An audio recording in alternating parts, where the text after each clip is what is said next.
Hi, welcome to this Accofina tutorial. This is a personal finance and wealth management lesson, and we're going to talk about the skills needed for a career as a financial advisor. Okay, so what are we going to cover today? First of all, we're going to do a quick intro into the roles and firms available within a financial advice career. Then we're going to talk about some of the soft skills needed for a financial advice career, specifically communication and teamwork, and then also client and people skills. Then we'll move on to the hard skills.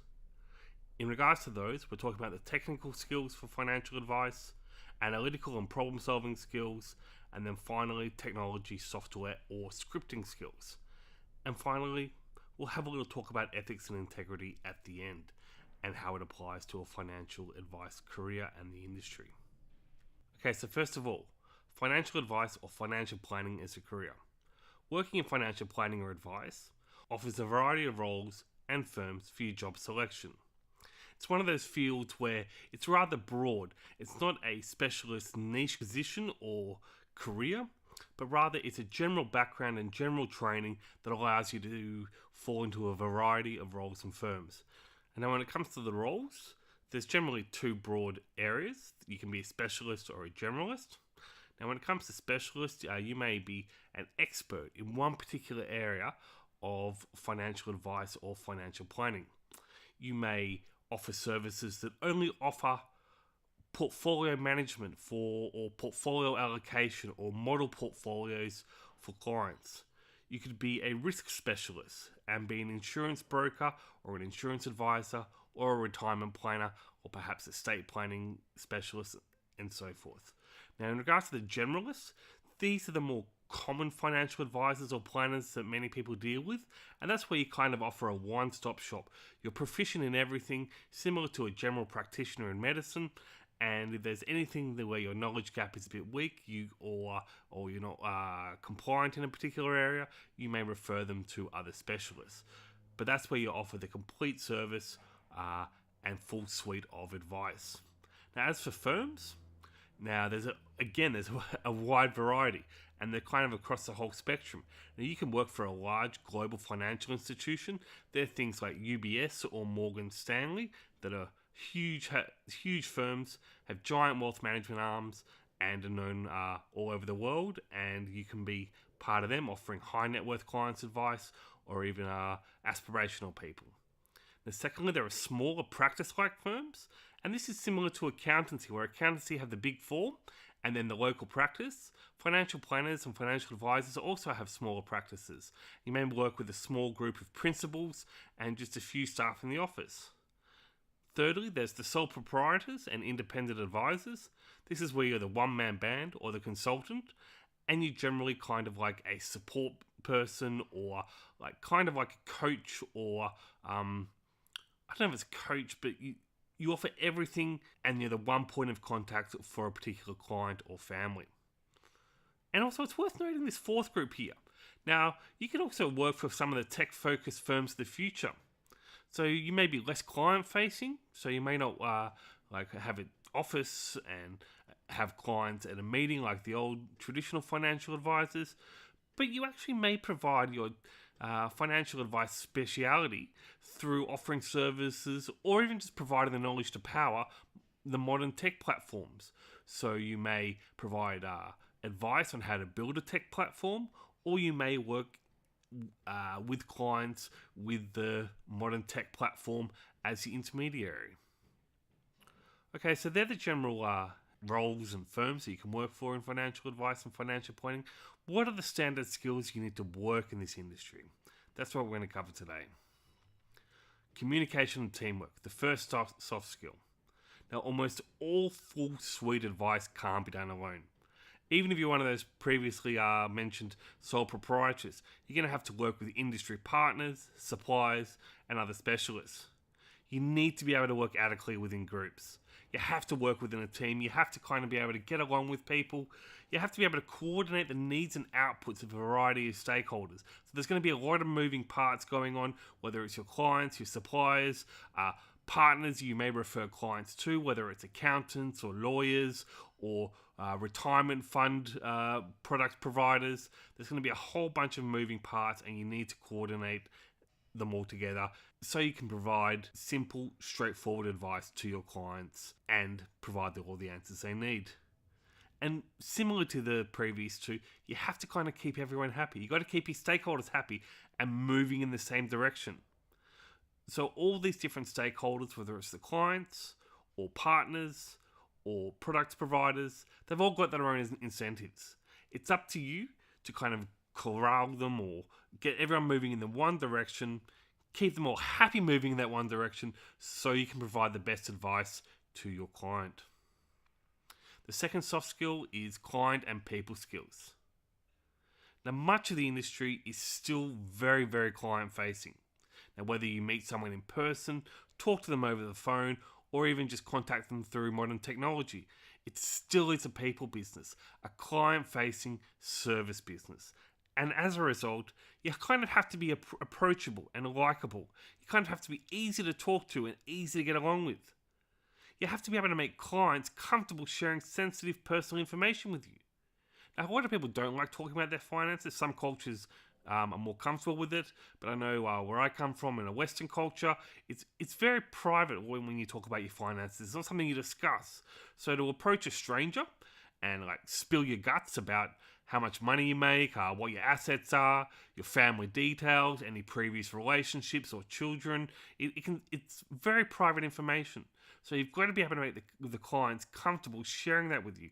And they won't do that unless you're easy to talk to, a little disarming and approachable and likable. And secondly, you've got to have strong non-verbal communication skills. You have to be able to read between the lines, pick up physical cues, and this feeds back to the idea that this is private information.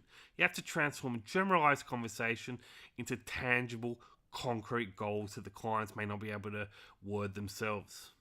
And as mentioned, this ties back into the idea that this is often personal and private information. They may say one thing and really mean another. You have to be able to pick up on that when either they deliberately not want to say something or they're trying to say something and can't verbalize it properly. And thirdly, you do have to be a great listener. Really, this is about hearing what your client wants. It's better being a good listener as opposed to a good talker. It's not what you tell them that they need as clients. It's about you hearing what they want. The idea is to help them achieve their goals, not to mold them into the perfect financial model that you think they should be. So it's important to be more listening, less talking. Third up, we've got the technical skills. Now, ultimately, you can't be a professional advisor. The clients seek out advice for help unless you have some sort of technical expertise. Why do you fill this role of being an advisor, of a financial advisor, unless you have some sort of financial expertise and skills? Now, these can be broken up into three areas we're going to cover. The first is the financial management and market skills. Now, you're going to have foundational knowledge in finance, economics, accounting, statistics. You can probably pick that up through paying attention to the world, but in reality, to find employment, you're probably going to have college level qualifications in finance, economics, accounting, or statistics. And then again, you're going to have to be beyond that foundational knowledge and have specialist industry and technical knowledge. You have to know all the jargon, all the intricacies. For example, you'll have to be able to comfortably compare and contrast and explain to your clients different fund and fund management options.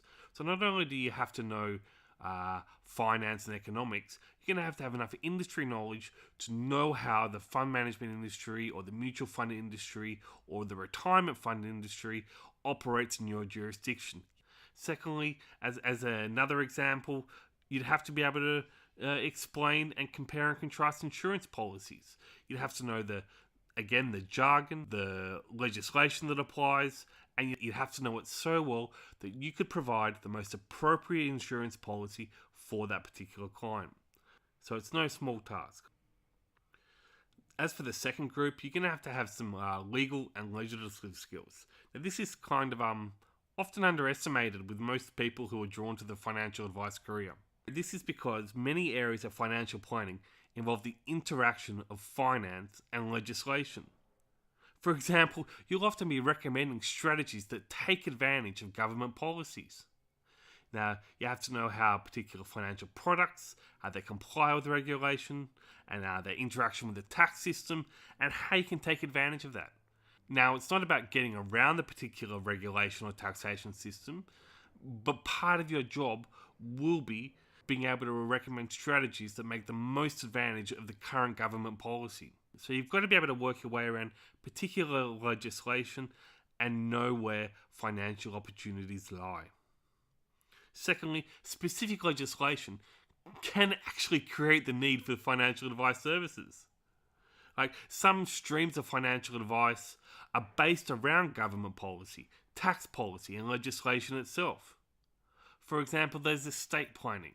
Now, estate planning is heavily reliant on the legislation that occurs in your state or your country. A second example is retirement advice and the ability to use the 401k accounts in the US or superannuation regulations in Australia to provide tailored advice there. Now, if you're providing retirement advice in Australia or America and you don't know the taxation policies around 401ks or how the taxation advantages help in superannuation regulations, then you're not going to be providing very good advice. Again, there's more legal skills needed in financial advice than is often appreciated. And thirdly, you've got to have some sort of regulatory understanding. Now, financial services is often a highly regulated industry, particularly when you're giving advice to retail clients. Now, the financial regulators, if you're providing advice to wholesale clients, then they're a bit more lax. But when you're providing advice to retail clients, local mum and dads or mom and pops, as they say in America, they're very, very strict when it comes to the regulation. So you've got to be comfortable and have confidence in navigating and complying with the financial advice regulation. You've got to understand all regulation and maintain your compliance with the regulation. Secondly, you've got to have regulatory knowledge of other jurisdictions where clients or products may originate from. Now, as I mentioned at the start of this tutorial, you may be working in a global firm. You may have clients from overseas. You may be working with foreign products. So you've got to know the regulation from overseas and how that applies to your particular client. Now, in the UK, there's the Financial Conduct Authority. In Singapore, there's the Monetary Authority of Singapore. Hong Kong has the Security and Futures Commission. The US has the SEC for larger firms and advisors, or state regulation for smaller ones. And here in Australia, we've got ASIC, the Australian Securities Investments Commission.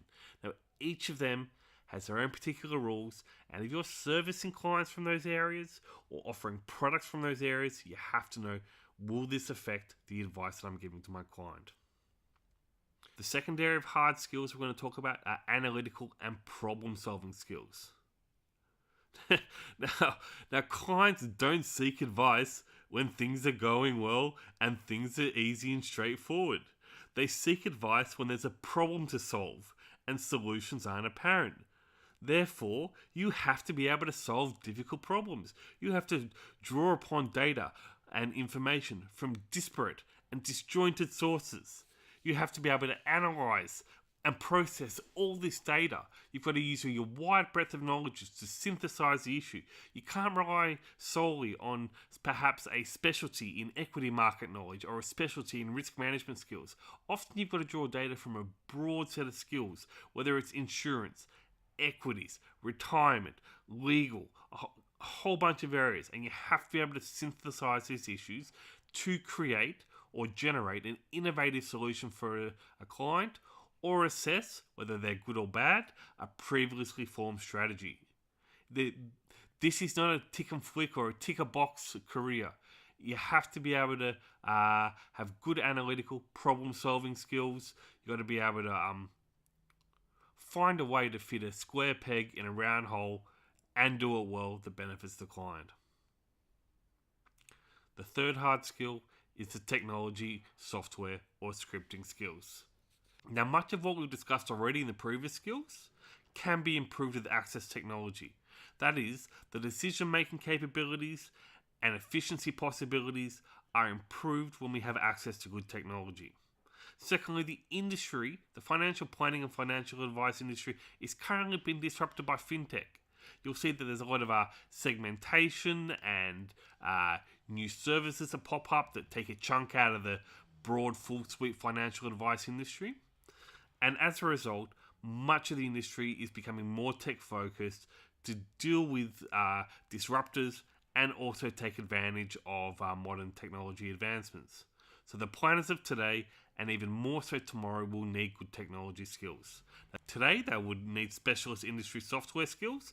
You'll find that financial advice and financial planning have their own particular software suites. There's a few popular ones, and if you can't work your way around these pieces of software or pick them up quickly, then you may struggle. Now, there's other more generalized spreadsheet and data analysis skills, and that's even just working with basically Microsoft Excel or being able to process large amounts of data in a spreadsheet. Now, you may need to do programming and other scripting skills. That will help you improve efficiency, and that may move you into the more cutting-edge areas of the field. If you can program or build an automated process or build a system that does something that previously took manual effort, then you'll find yourselves at a particular advantage in the market. And finally, there's even future developments with machine learning, big data, and data science. You'll find that a lot of the financial advice and financial industry as a whole is sadly one of those fields that may be replaced by the robots in the future. You always hear, by 2030 or 2040, robots are going to take these jobs. Well, financial advice could be one of them, particularly with machine learning, robo-advice, the ability of automated systems to collect massive amounts of data and generate advice on the fly and learning from data that's been pumped into the machine learning system. So if you've got skills like machine learning or skills in big data and data science, then you'll be future-proofing your career for the next decade or so. But you've got to kind of keep up with it. The sad reality is, or the good reality is, depending how you look at it, is that tech is part of this industry. And the more tech-focused you are, the more tech skills you have, then the stronger you'll be able to survive in the future. Okay, finally, ethics and integrity. And I've left this one to the end because I think if you've watched it till here, then you're serious. And this message is really important for you. The financial advice industry has a checkered history in regards to ethics. Now, in my country, in Australia, the financial planning and advice industry has been scandal-plagued generally since the global financial crisis, providing poor advice, being too sales-orientated, having the wrong financial incentives in place, and things have gone very wrong. I can't speak confidently or with much certainty about overseas, but even from watching Susie Orman all of those years ago, I know that there can be good financial advice and bad financial advice. And sadly, the consequences of the advisor taking advantage of the asymmetric information and knowledge between the client and advisor can and has been severe for the client's financial security. These people have come to you for advice, they've come to you for safety, personal security, financial security, and to be put at ease. And often advisors have taken advantage of their lack of knowledge. So try not to be a douche. Don't get involved in this field if you are. There are many, many industries that can make you wealthy and that don't cause harm to other people. That's the point.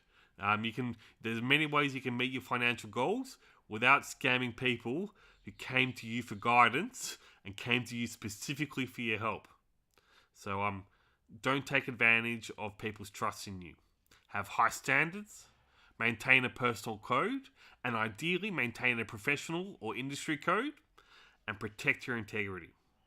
As Warren Buffett said, it takes a lifetime to build a good reputation and 5 minutes to lose it. And note that I did paraphrase that quote. And finally, be part of the movement. Help turn financial advice and financial planning from a sales-oriented career to a client-centered profession. Okay, conclusion and wrap-up. What did we cover today? We did a quick intro into the roles and firms available within a financial advice career. We talked about the soft skills, such as communication and teamwork, and then client and people skills. And then we moved on to the hard skills. Technical skills around finance and markets, legal and legislation skills, and also regulatory compliance. Then we moved on to the hard skills of analytical and problem solving skills, and then finally technology, software, and scripting skills. And then at the end, I had a bit of a mission diatribe in regards to ethics and integrity in the financial advice and financial planning industry. Okay, that's it. I hope it helped. Best of success. There's your congratulatory fireworks. If you enjoyed the video, please subscribe to the channel. Watch another one of my tutorials now, or even just give me a thumbs up if you like the video, or if you didn't like the video, you can give me a thumbs down. Finally, feel free to comment below if anything needs clarification, or if you just want to say hello. Thanks very much. That's it.